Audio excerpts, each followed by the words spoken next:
세 번째, 디아코니아는 에클레시아, 코이로니아에 연결되는 자연스러운 흐름 가운데 들어있습니다.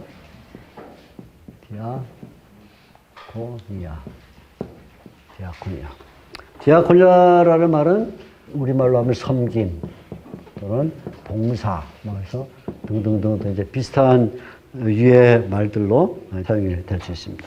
디아코니아. 첫째, 바울이 디아코니아를 말할 때 가지는 기본적인 생각은 모든 신자는 활동해야 된다. 디아코니아 말은 섬김이니까 모든 신자는 활동해야 된다. 활동. 신자의 활동. 그냥 아무것도 안 하고 있으면 그거는 신자라고 할 수가 없다. 모든 신자는 살아있다. 살아있어요. 그래서 살아있을 뿐만 아니라 우리 앞에 이미 아담 그리스도 모형론 또 그리스도와 성령의 그 모습 설명하면서 자동사적 개념에서 끝나지 않고 타동사 의미를 갖는다. 여러 번 강조를 했습니다. 우리 바울의 신학에서 아주 중요한 개념이 자동사와 함께 타동사입니다. 살아있다도 중요하지만 살려낸다. 이거죠. 살아있다, 살려낸다. 이게 중요한데. 그렇기 때문에 바울은 살아있다라는 말은 그 이제 활동을 말하는 것인데, 바울이 특별히 고린도전서 12장 부분에 들어오면 고린도전서 12장에서 이 신자의 활동을 설명하기 위해서 든 비유가 뭐냐면 신체, 우리 신체, 지체들을 얘기하는데 발, 손, 짝을 이루어서 말해 발과 손, 눈과 귀, 그다음에 귀와 코, 듣는 곳과 냄새 맡는 것을 발, 하나의 비유를 든 거예요. 발과 손, 눈과 귀, 그 다음에 또 귀와 코, 뭐 이런 얘기를 들어서 결국 모든 우리 몸에 있는 지체들이 다 일하고 있어요. 하나님이 고린도전서 12장 18절에 하나님이 그 원하시는 대로 지체를 각각 몸에 두셨다. 우리 몸에 왼손을 둘 때는 왼손을, 오른손을 둘 때는 오른손을 두셨다. 다 움직이게 한다. 그러니까 사람이 살아있다는 것은 살아있는 동안에 모든 몸이 움직이고 있는 거예요. 어느 한 부분이 안 움직이는 부분은 없어요. 자기가 그걸 느끼지 않고 있을 뿐이지. 강의 듣고 있는 동안에 나는 발은 안 움직여. 발 안 움직이는 사람이 어딨어요. 그죠? 나 강의 듣고 있는 동안에 귀와 눈은 살았지만 심장은 멎었어. 죽은 거죠? 그럴 수가 없어요. 모든 몸이 활동하고 있다. 그죠? 그래서 바울이 이 디아코니아라는 어떤 교회론을 말할 때는 교회 지체인 신자는 반드시 일을 하고 있어야 된다. 활동해야 된다. 일 안 해도 괜찮은 신자는 없다. 그죠?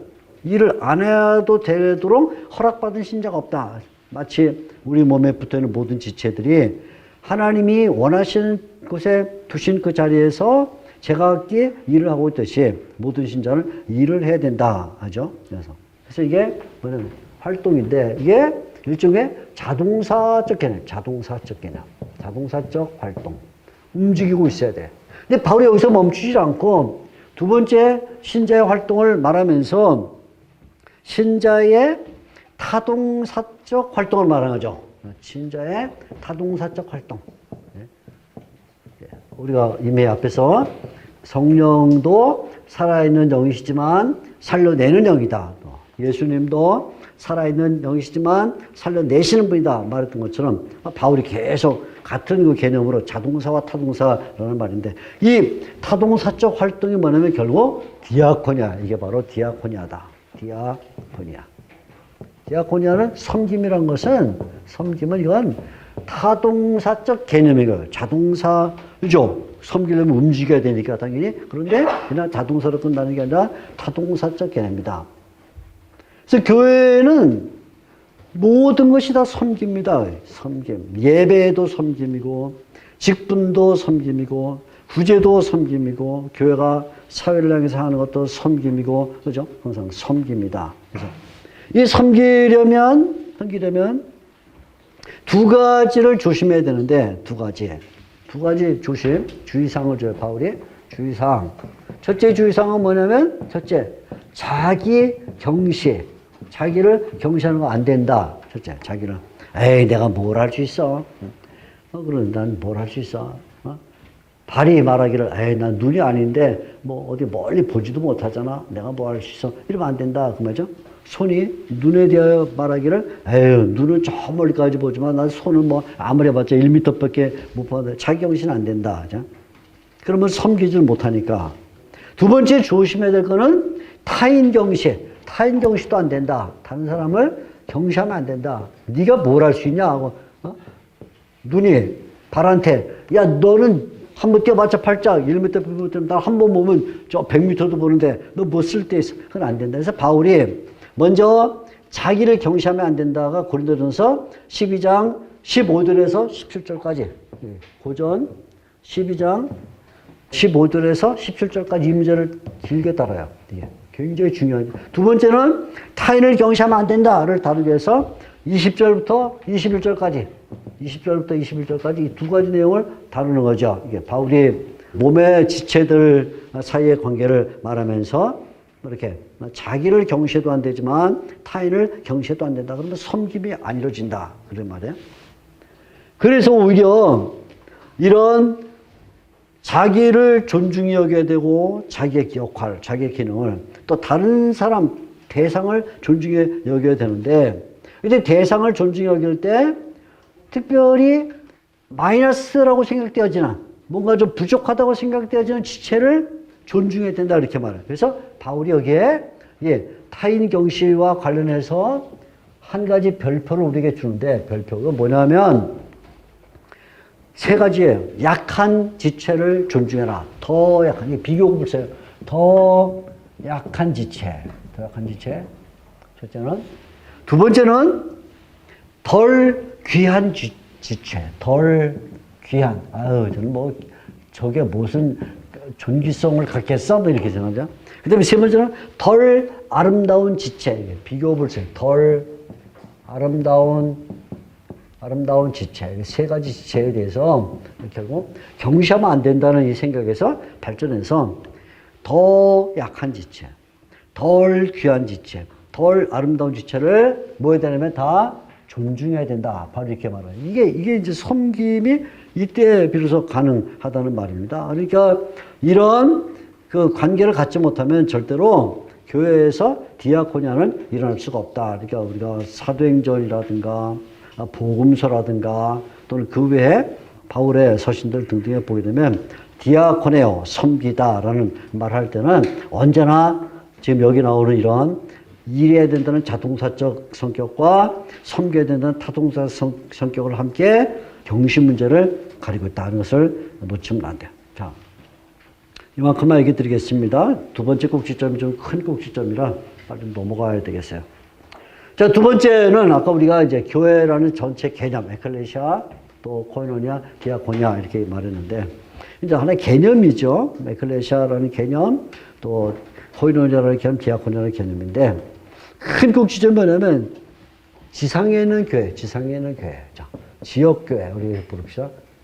앞에 거는 우리가 보편교회라 이렇게 불렀다면 지역교회 이렇게 볼 수 있는데 지난 시간에 제가 제 책 소개해드렸죠. 이거 신약의 교회.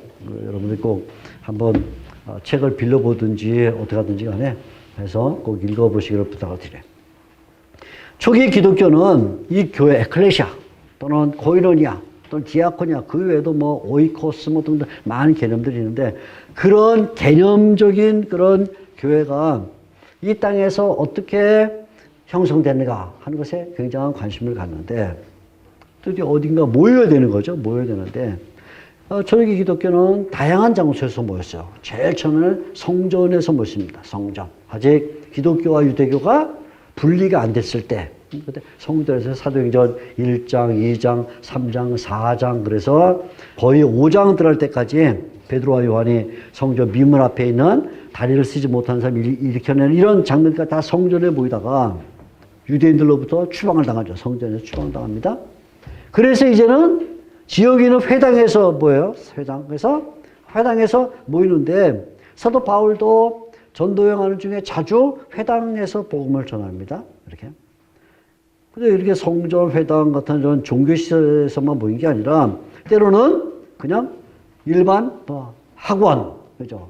학당, 우리 사람들로 두란노 서원 이런 어떤 학당이나 사도행전 19장에 보게 되면 바울이 어떤 그냥 공공기관의 장소에도 모이기도 하고 어떤 때는 그냥 좀 큰 건물, 아마 음식점일 수도 있는데 큰 건물, 그래서 그 유두고가 3층 위에서 떨어졌다 할 때 말하는 사도행전 20장에 보게 되면 3층 다락에 있는 그런 어떤 큰 건물, 이건 개인집이라고 보기는 어려워요.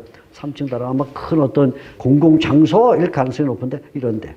아니면 그냥 노천, 그래서 강변에서 모이기도 해서 사도행전 16장에 보게 되면 바울이 루디아를 만났을 때 강변에 기도처를 찾으러 갔다가 만났죠. 강변, 강가입니다. 그러다가 이제 초대교회가 드디어 핍박의 시대가 깊어지면서 그냥 카타콤 아니면 뭐 들녘 뭐 이런데 그냥 나가서 완전히 찬바람 맞으면서 집회를 했어요. 그러니까 처음에는 성전, 회당, 공공기관 아니면 뭐 일반 음식점 같은 이런 공개된 장소들, 거기다가 어떨 때는 노천, 그 다음에 무덤, 지하 무덤 이런 데로 옮겨 다니는데 그 중에서 초기교도가 가장 자주 모이는 것이 어디냐면 가옥이에요. 가옥.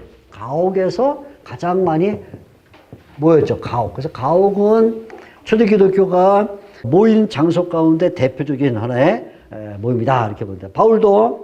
바울의 서신 가운데 4곳에서 이 가옥교회를 얘기를 하고 있어요. 로마서 16장 5절, 로마서 16장 5절.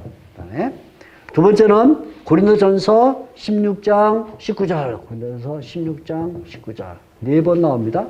그 다음에 세 번째는 골로새서 4장 15절, 4장 15절. 마지막에 빌레몬서 2절, 빌레몬서 1장 2절 이렇게 보면 4군데 나오는데 어떨 때는 브리스길라 아굴라의 집, 뭐 이렇게 어떤 때는 빌레몬의 집, 뭐 이런 식으로 해서 4군데 나오는데 이때 표현이 언제나 규칙적 표현이 하나 있어요. 규칙적 표현. 전문 용어입니다. 누구의 집에 있는 교회. 이렇게 말해요. 누구의 집에 있는 교회. 이게 하나의 전문 용어로 쓰는데, 내가 보면 헤캇 오이콘, 헤캇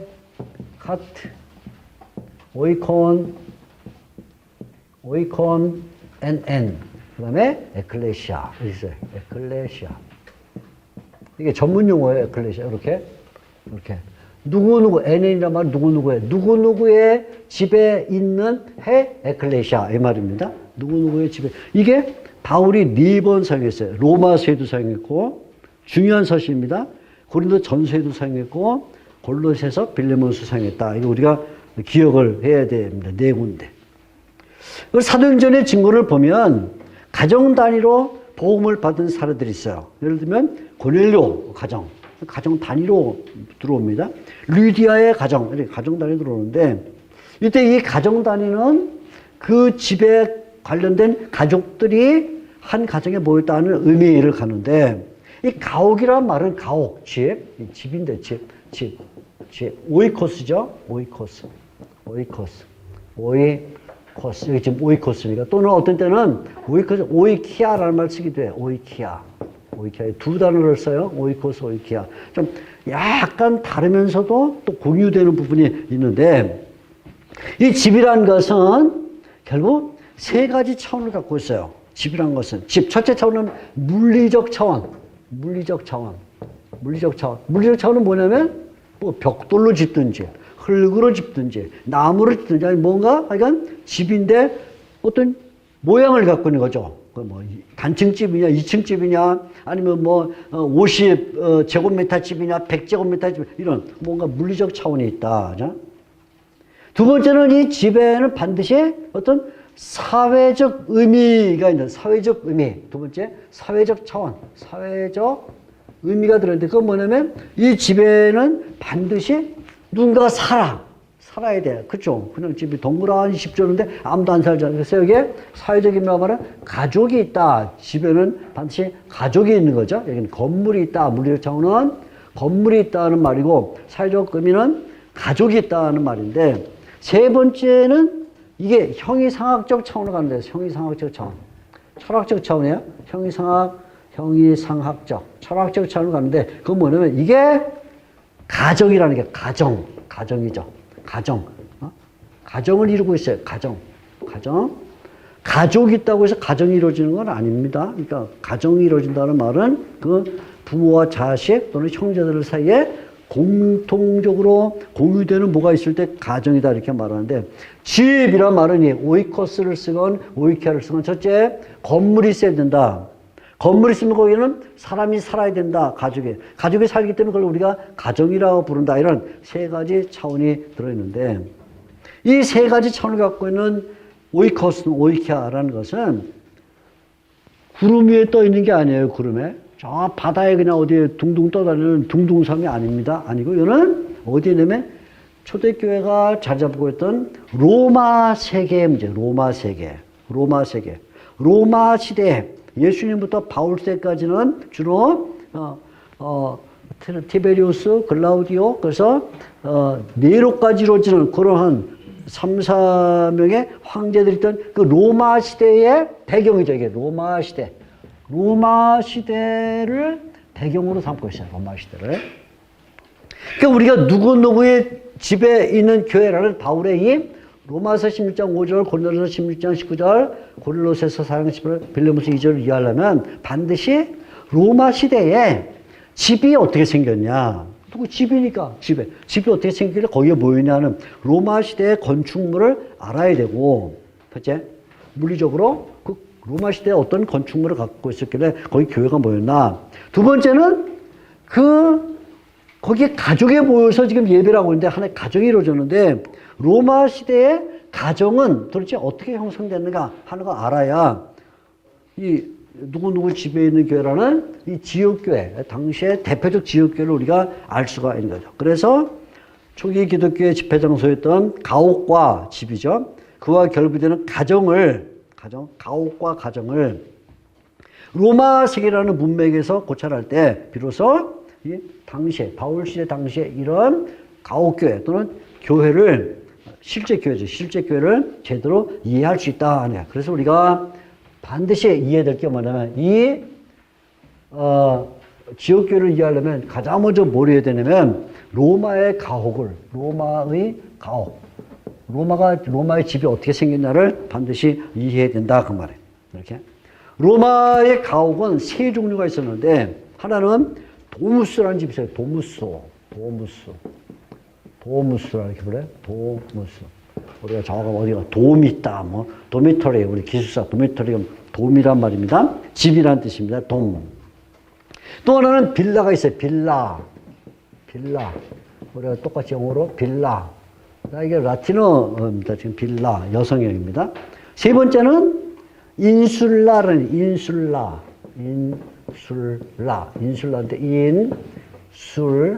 인술라는 이게 나중에 영어로는 아일, 섬이라는 단어가 나와요. 아일, 섬입니다. 섬. 영어로는 섬이라는 뜻인데, 이렇게 세 종류의 도무스, 두 번째 빌라, 세 번째 인슐라가 있는데, 이 도무스는 한마디로 말하면 단독주택이면서 개인주택이에요. 단독 개인주택. 근데 이 당시 도무스는 어떻게 생겼냐면, 도무스 생긴 게 집이 어떻게 생겼냐면, 도무스는 대략 이렇게 됐어요. 위가 이렇게 구멍이 열려 있어요. 구멍이 열리고는 기둥처럼 대략 이렇게 되어서 지붕이 이렇게 내려와요. 지붕이 이렇게 내려옵니다. 지붕이 이렇게 내려와서 이렇게 생기는데, 지붕은 뭐냐면 빗물이 들어와. 일로 빗물이 안에 뭐가 있냐면 여기에 연못이 있어요. 연못. 그래서 빗물이 들어와서 연못을 채워. 이렇게 항상 연못에 물이 차 있어. 아주 실용적인 집이에요. 나도 집을 지으면 이런 집을 짓고 싶은데 딱 하늘이 열려 있어. 그래서 해 나면 해가 들어오고 비가 나면 빗물이 들어와서 연못을 채우는데, 이것을 뜯어보게 되면 어떻게 생기냐면 이렇게 생겼어요. 이렇게. 여기가 정문이야. 정문이 있고, 그 다음에 가운데 연못이 있어. 연못. 그 다음에 이 끝쪽에 정문에서 이렇게 들어오면 끝쪽에 여기가 뭐냐면 안방이 있고 건너방이 있으면 여기가 뭐냐면 손님을 접대하는 접견실이 있어. 접견실 이렇게 되어 있습니다. 이게 접견실. 타블리눔이라 이렇게 보세요. 타블리눔이란 말은 테이블이 있다 말이에요. 테이블 있는 것인데, 이 옆에는 방들이 쭉 있어요. 이렇게 방들이 쭉 있고, 이게 정원이야. 정원. 이렇게 되어 있습니다. 근데 빗물이 뚝 떨어져서 이게 연못에 채워지는 거지? 이렇게 돼 있습니다. 그러고는 뭐 여기 창들이 있겠고, 창들, 요 앞에는, 정문 옆에는 반드시 뭐냐면 상점이 있어. 상점. 이게 여러분이 혹시 나중에 이탈리아 폼페이나, 폼페이, 저 나폴리 옆에는 폼페이나 아니면 로마에서 비행장으로 공항 쪽으로 가는데 보면 오스티아라는 조그만 마을이다. 그게 고대 도시들을 발굴해 놨는데 도무스의 구조가 이렇게 생겼어요. 가보면 이렇게. 그래서 반드시 상점이 있습니다. 세일을 줘요. 상점을 이렇게 주면. 그러면 주인을 주로 어디서 하냐면 여기 살고 하인들 혹은 뭐 손님 오면 이런 데 이제 사는 거죠. 이렇게 생겼습니다. 빌라는 뭐냐면 농가주택. 이거를 농촌에다 갖다 놓은 거야. 그래서 농가주택을 세 군데 농가주택을 했어요. 하나는 진짜 농촌.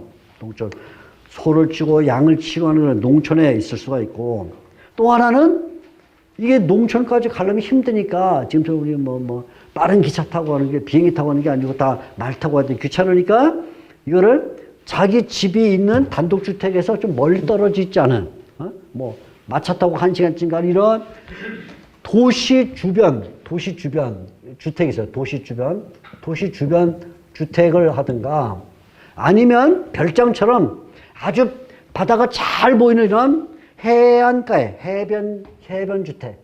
이건 별장입니다. 해변 주택. 그걸 만드는데, 요 농가주택은 단독주택처럼 사람이 살면서 예를 들어 소를 치고 양을 쳐서 창고를 또 넓히는 거예요. 창고를 넓히는 거예요. 창고. 이쪽에는 창고 해갖고, 창고에서 이쪽에는 포도주, 이쪽에는 무슨 뭐 우유 제품, 뭐 치즈라든가 해서 이런 유제품이죠. 우유제품 이렇게 창고를 둬서 이렇게 하는 거죠. 좀 넓죠. 단독주택은 많이 들어가면 보통 이제 2층 구조로 될 가능성이 높은데, 많이 들어가면 30명, 진짜 많이 들어가면 40명. 근데 40명밖에 못 들어가는 거예요. 이렇게. 빌라는 더 넓으니까 창고도 있고 그러니까 뭐 50명, 60명 이렇게 들어갈 수 있는 그런 큰 소도, 어딘가에 또 소도 살아야 되고, 어딘가에 또 양도 있어야 되니까 이렇게. 빌라는 이렇게 넓어진 거죠. 도무스가 넓어진 건데, 이 인슐라는 뭐냐면 이런 단독주택을 서민이 가질 수가 없어요. 그때나 지금이나 똑같아요. 그렇게 이런 데 살 수가 없으니까, 그때 농가주택 가가지고 이런 큰 집을 살 수는 더 없고, 그러니까 뭐 하냐면 도시에, 로마시 안에 또는 나폴리나 뭐 이런 큰 도시 안에 아파트를 짓는 아파트. 그래서 5층짜리, 주로 5층, 4층에서 5층짜리 우리 집에 아파트를 짓는데, 목조입니다. 목조 아파트. 그렇죠. 뭐 시멘트가 흔하던 시대가 아니니까 시멘트도 약간 썼어요. 그때도. 그렇게 흔하지 않았으니까 목조로 된 아파트를 짓는데, 거기에 똑같은 구조로 만들어서 뭐 3사람이 살건 4사람이 살건 하는데, 지금 우리처럼 이렇게 뭐 수세식 화장실이 있고 세면실이 있고 이런 게 아니죠. 그러니까 그냥 물 쓰고 난 다음에 밖에 버려야 되고 이러니까 나중에 네로가 그 자기 왕궁까지 인슐라 아파트들이 로마의 네로의 왕궁을 뺑 둘러싸고 있는데 거기서 오물 버린 냄새, 쓰레기 버린 냄새, 애 우는 냄새, 부부싸움하는 냄새, 도둑 잡으러 하는데 뭐 소리 뭐 다 들으니까 네로가 화나서 뭐 했어요? 로마를 불태웠다고. 이 새끼들 다 싹 쓸어버리겠다고 불을 지른 거야. 네로가. 그리고는 그거를 기독교인들에게 뒤집어 씌운 거라고. 기독교인들이 종말할 때 불심판이 있을 거다 말하니까 기독교인들이 했다. 그래서 네로가 68년에 결국 자살로 인생을 끝나고 말죠. 이게 이렇게 세 종류의 건 서민들이 사는 어느 정도 중산층 이상, 중산 이상의 사람들이 사는 거고, 중산 이상의 사람들이 별장을 갖고 싶으면 나폴리나 이런 좀 시체일 섬 이런 데 좋은데 해변 별장을 갖고 살거나 이렇게 세 종류의 집들이 있는데, 이때 이 로마 가옥은 이런 형태를 갖고 있는데, 그 역할이 뭐냐? 로마 가옥의 역할은 딱 분명해요. 첫째 뭐냐? 로마 가옥의 역할은 그것은 공무집행이야. 공무를 집행하는 것이야. 우리식으로는 도저히 이해할 수 없는 정도로 사적 생활이 허용이 안 됐어요. 사적 생활이. 안방도 있고 뭐 있긴 하지만 사적 생활이 허용이 안 되고 로마의 가옥은 전부 공무를 집행하는 가옥인데 특별히 도무스 경우에 공무 집행이란 뭐냐면 이 당시에 여기 가족 또는 가정이라는 것은 대략 어떻게 형성되어 있냐면 십자가 형태로 이렇게 십자가 형태로 해서 그라운드라는 위치가 높은 자리가 있고 그 다음에 humble 낮은 자리가 있는데 이쪽에는 사람들에게 공개되는 퍼블릭한 공적 공간이 있고 이쪽에는 자기만 들어가는 프라이빗 사적 공간이 있는데 이렇게 있는데 이게 나눠져 있어요. 첫째, 높은 것 말하면 주인이 있는 자리. 낮은 데는 노예가 있는 자리 이렇게 되어 있습니다. 공적 자리라는 건 뭐냐면 친구 관계, 친구가 있어. 높은 자리에 사적 관계는 가족이 있어요. 이렇게 가족이 있습니다. 그런데 높은 공적 관계에서도 높은 자리에는 친구가 있지만 낮은 자리 쪽에 누가 있냐면 자기 집에 와서 돈 빌리고 양 빌려가고 또는 뭐 밭 빌려서 밭에서 1년 동안 농사지 이런 의뢰인들이 있어요. 의뢰인들이 있는 낮은 공적이지만 낮은 자리에 속해 있는 사람들이고 사적 관계에는 높은 자리에는 가족이 있지만 사적 관계 낮은 자리는 누구냐면 노예, 하인들이 있는 자리에 이렇게 하인들이 있는 자리입니다. 이렇게 되어 있어요. 그래서 십자 형태로 되어 있는데 첫째는 높은 자리, 낮은 자리가 있고 공적 자리와 사적 자리가 있다 이렇게 되는데 주로 가정에서 낮은 자리들에는 노예나 하인들이 살고 있는 거죠. 이렇게 살고 있는데 의뢰인은 노예는 아니야. 그러나 주인에게 빚을 지고 있는 사람이기 때문에 매 달마다 아니면 매일같이 와서 빌린 돈을 갚거나 공물을 갖고 오나 와서 매일같이 오는 거예요. 이렇게 사람이 의뢰인이 와가지고 어디로 들어오냐면 이 정문을 통해서 들어오는데 정문을 들어올 때 주인은 어디에 앉아냐면 접견부 타블리눔에 앉아 있어요. 타블리눔에 앉아서 딱 보면 이 사람이 여기까지 와야만 아는 게 아니라 요거 연못에 사람이 이렇게 키가 클 테니까 딱 보면 A라는 의뢰인이 왔구만. 저놈은 돈을 잘 안 내.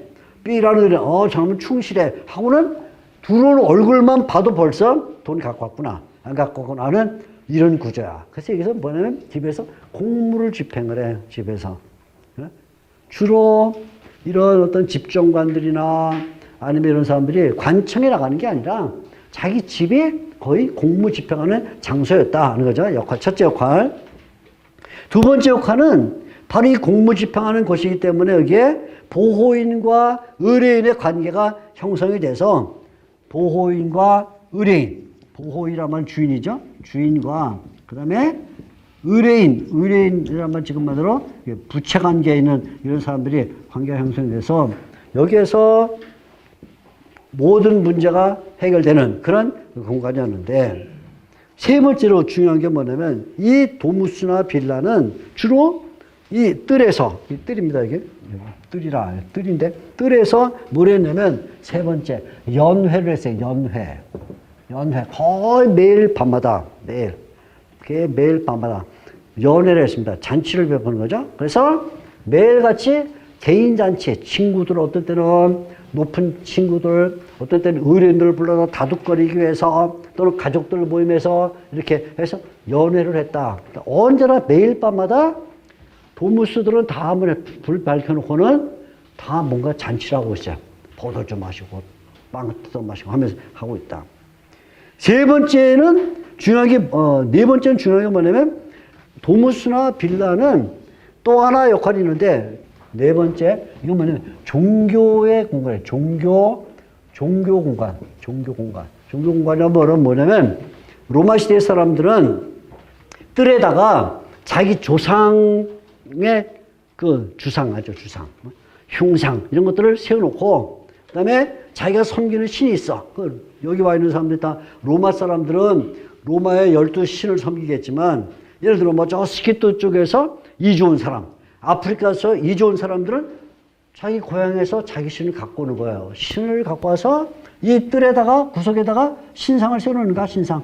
자기가 섬기는 신. 여기는 조상신 세워놓고 여기는 자기가 전통적으로 가족의 섬기는 신을 섬겨놓고 여기서 매일 아침 저녁으로 노래도 부르고 뭐 제물도 바치고 하는 일을 하는 종교 공간이에요. 이게 종교. 그러니까 자 공무집행과 보호인 의뢰인이 들어오기 때문에 항상 사람들이 늘 들락날락거려. 늘 들락날락. 늘 들락날락. 의뢰인 하나 나가면 또 그 다음 의뢰인 들어오고 또 나가면 들어오고 양치는 의뢰인, 농사짓는 의뢰인, 돈 빌려간 사람, 뭐 한 사람 쭉 들어와. 계속 사람이 붐비고 있고 저녁에는 연회를 하니까 연회를 하니까 사람들이 저녁에도 계속 사람이 모여있고 종교 공간이니까 늘 가족들하고 모여서 노래도 부르고 뭐 댄스, 종교 현상으로서의 댄스도 하고 그러니까 언제나 이 로마의 집들은 뭔가 좀 상당히 이렇게 활성화되어 있는 그리고 생기가 넘치는 그런 데라 그 말이죠. 그러니까 초대교회가 왜 로마의 집을 이 당시의 집을 교회로 사용하게 되냐 할 때 당연히 생각을 해보는 거 왜 가옥교가 형성됐겠는가 하면 첫째는 가옥교 형성. 자 여기 이제 우리 로마 가옥을 봤으니까 두 번째 가옥교회를 보면 가옥교가 형성되는 이유들이 있겠죠. 형성 이유. 왜 됐냐면 첫째는 핍박의 시대니까 교회 건물을 지을 수가 없죠. 그죠? 당연히 핍박의 시대 때문에 핍박이란 것 때문에 교회를 지을 수가 없다. 건물을 가질 수가 없다. 그죠? 건물 지었는데 뭐 와서 불 질러버리고 돌 던지면 어떻게 해? 못 짓는다. 두 번째는 아직 소수 마이너리티이기 때문에 경제력이 없어요. 경제가 안 된다. 그죠? 건물 하나 지려면 아까 말대로 도무스나 이거 지려면 돈이 엄청 드는데 30명밖에 안 되는 성도가 어떻게 도무스를 짓냐. 그죠? 핍박에다가 소수니까 지을 수가 없죠. 이런 어떤 불리한 이런 원인이 있었는데 한 가지 중요한 건 뭐냐면 신학적 원인이란 것은 뭐냐면 신학적 원인은 본래 기독교는 건물에 매이지를 않아. 건물에서 자유했어. 예수님이 사마리아 여자와 얘기하시면서 공간의 자유를 얻었어요. 이 산에서도 말고 저 산에서도 말라 하면서 아버지께 예배하는 게 중요하지. 네? 어디서 예배하는 게 중요하다는 종간의 자유를 얻은 상태였고 또 하나는 뭐냐면 초대교회가 그냥 많이 모여가지고 운동하는 종교가 아니고 많이 모여서 와 같이 막 100만 명 모였다 이걸 자랑하는 게 아니라 한 명 한 명을 신앙고백으로 변화시키는 점조직적 그런 신앙이죠. 이게 신앙입니다. 그러니까 사람이 많이 모인다는 게 별로 의미가 없어요. 한 명 한 명을 변화시켜야 되니까 바울이 루디아 집을 찾아가서 루디아를 만나서 변화시켜서 그 가정이 돌아오고 베드로가 고넬료 만나서 고넬료 집에 이런 점조직적 신앙이니까 구태여 건물을 갖고 있어야 될 이유가 하나도 없는 거죠. 거기다가 세 번째는 뭐냐면 결국 이것은 첫째 A, B, 세 번째 이것은 이교 또는 유대교와의 차별이에요. 차별. 기독교의 특수성을 봐요. 기독교의 특수성이다. 무슨 특수성이냐면 이교들은 다 신전을 갖고 있어요. 신전. 비록 이렇게 집안에 신상을 세워놔도 절기가 되면 다 제우스 신전 찾아가. 아데미 신전 찾아가. 유대인들도 뭐예요? 자기 집에 가정회당이 있어요. 그러니까 이교는 가정신당이 있고, 가정신당. 유대교는 뭐가 있냐면 가정회당이 있어.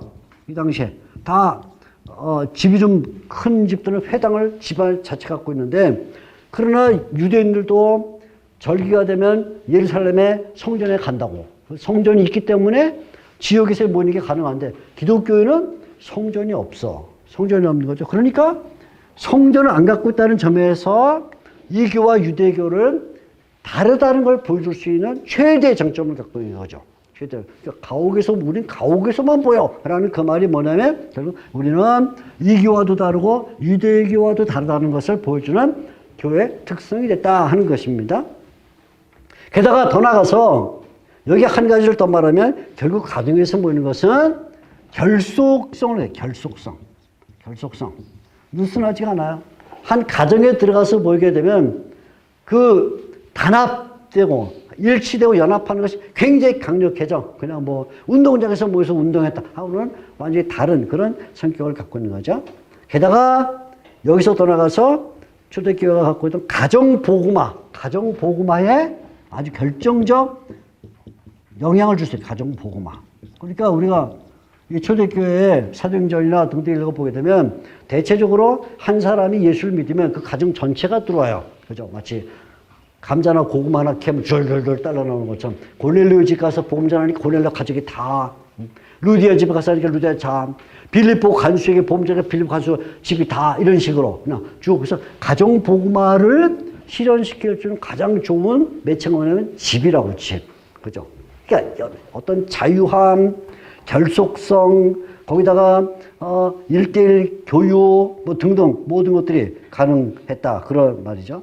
그러면서 이교와의 그 관계를 떠날 수 있는 그런 중요한 점들이 있었다 이 말인데, 자 이때 이런 가옥교회들이 결국은 한 도시 안에도 여러 개씩 있는 거죠. 한 교회 안에.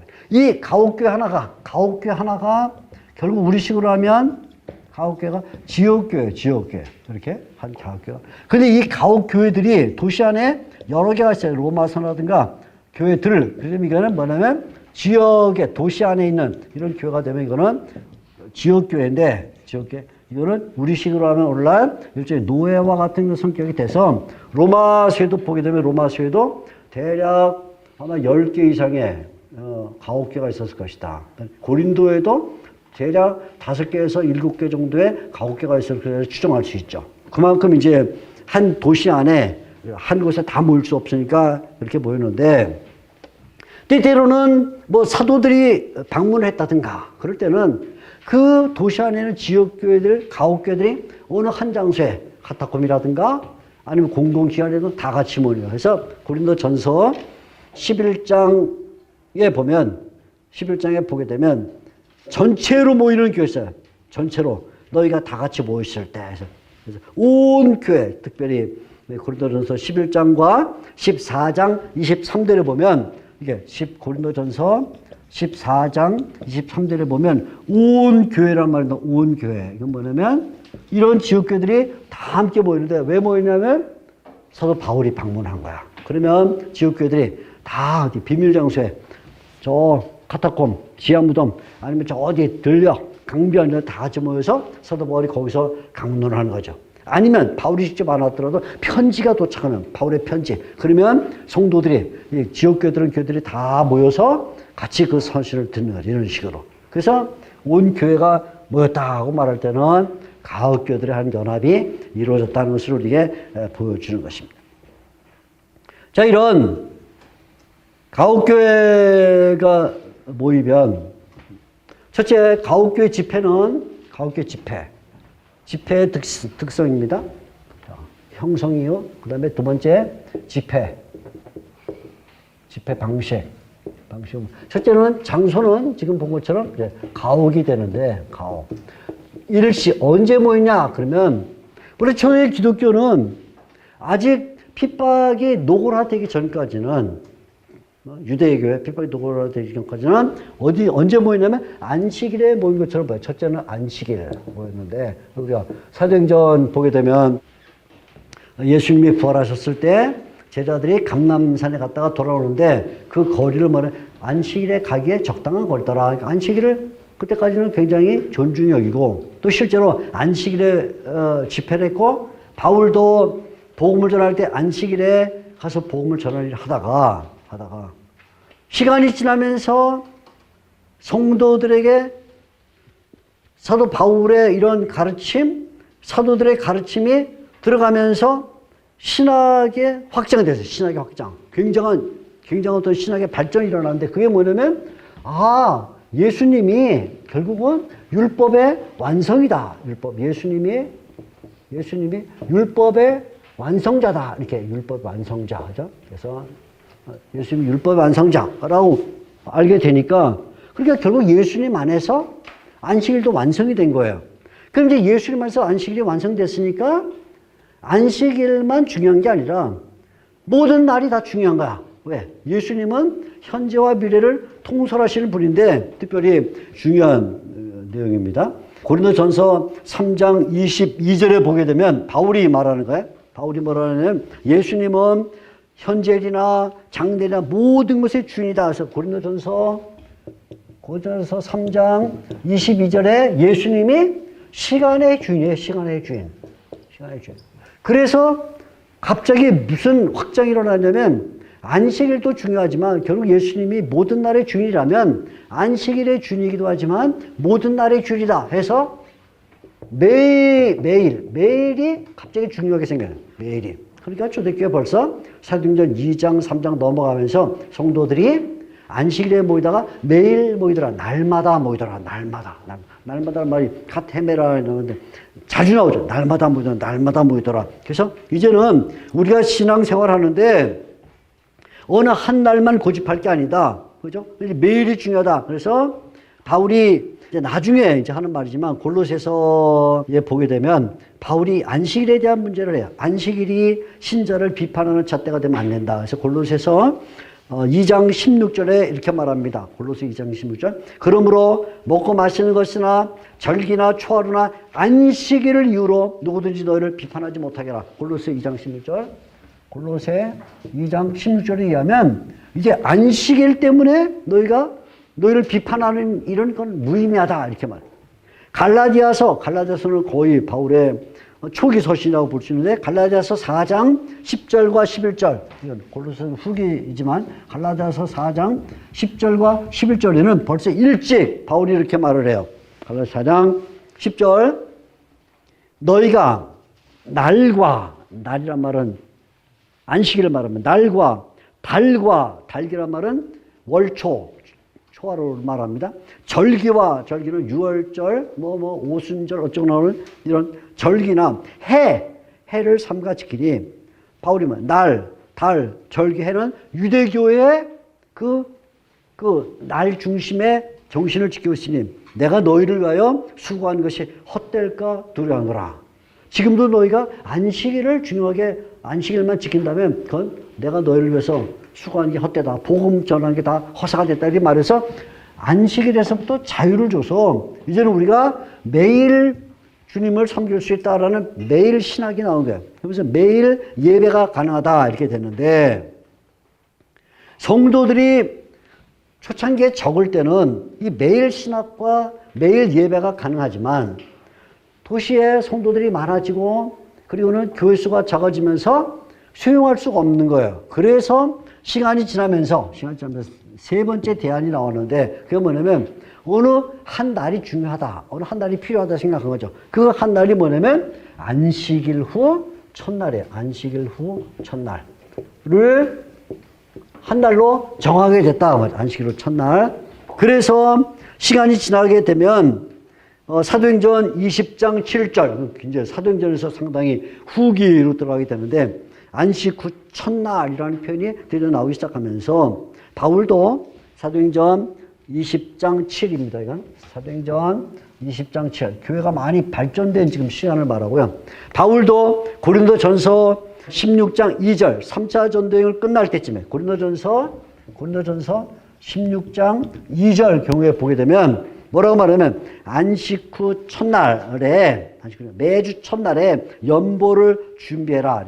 매주 첫날에 연보를 준비해서 그 연보를 모아서 예루살렘 교회에 부조로 보내라 이렇게 말하는데 그게 결국은 매주 첫날이 예수님께서 부활하신 날이죠. 그래서 마태복음이나 마가복음, 누가복음, 요한복음의 사복음서가 다 마지막 부분에 가게 되면 예수님이 부활하신 날을 안식 후 첫날이라 이렇게 말하는데 그 날을 초대교회가 점점점 하나의 고정된 날로 모이면서 요한계시록이 기록될 쯤에는 이제는 아예 고유명사가 된 거죠. 주의 날 이렇게 고유명사. 이 날이 뭐냐면 주의 날.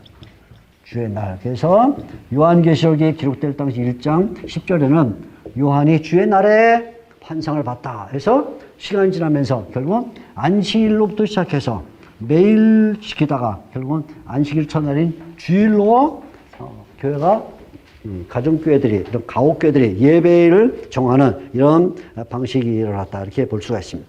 이때 모여서 이들이 한 그 예배 모습은 세 가지, 네 가지로 압축이 돼요. 첫째는 뭐냐면, 첫째는 말씀, 디다케입니다. 디다케라, 디다케.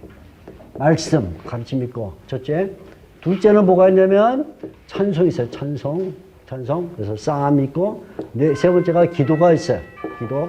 그 다음에 네 번째가 성례. 성례는 또 두 가지를 했는데, 세례와 그 다음에 성찬. 그래서 바울이 이 세례와 성찬에 대해서 로마서 세례에 대해서는 로마서 6장에 그 다음에 성찬에 대해서는 고린도전서 11장에 아주 잘 말하죠. 세례에 대해서는 로마서 6장 1절에서 4절 그다음에 성찬에 대해서는 고린도전서 11장 23절에서 33절까지 이렇게 자세하게 말하는 것을 볼 수가 있습니다. 자, 여러분들에게 말씀을 마치면서 한 가지 드리고 싶은 거는, 물론 이제 초대 기독교가 이렇게 상당히 그 집회, 예배 뭐 이런 것에 대해서 관심을 많이 갖고 있었는데, 이런 내용들을 종교개혁 시대, 우리가 10월 30일에 종교개혁 기념일인데 루터가 95개 종을 못 박았죠? 그런데 이런